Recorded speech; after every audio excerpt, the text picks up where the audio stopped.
అందరికీ ప్రణామాలు. మనకు పరమేశ్వరుడు ఎన్నో విధాలుగా కనిపిస్తున్నాడు. ఈ పూనాకి 50 కిలోమీటర్ల భూలేశ్వర టెంపుల్. ఇంత అద్భుతమైన టెంపుల్ 3 స్టేజ్లుగా, అంటే కొంచెం చిన్నగా కొంచెం పెద్దగా 3 గోపురాలు స్టేజ్ వైజ్గా ఉంటాయి మనకు చూస్తే ఫస్ట్.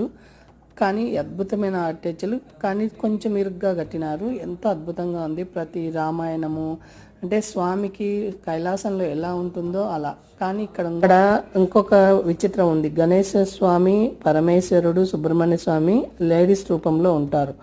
ఇది చూడండి. ఇక్కడ ఇంకా నందీశ్వరుడు, పరమేశ్వరుడికి ఏ విధంగా పూజ చేస్తారో మీరు చూద్దాం రండి. ఎంతో ఆశ్చర్యకరమైన టెంపుల్ ఇది. భూలేశ్వర టెంపుల్ అంటే స్వామి భూమిలోకే ప్రసాదాలన్నీ పెడతారు. స్వామి కిందనే ఉంటాయి, కానీ కొన్ని ప్రసాదాలు పెడితే కొన్ని మాత్రమే, అంటే 3 ప్రసాదాలు పెడితే 2 ప్రసాదాలు మాత్రమే ఉంటాయి. చూడండి, ఈ విధంగా పెడతారు. పెట్టిన తర్వాత అది తీసేటప్పుడు 1, 2 ఉంటాయి.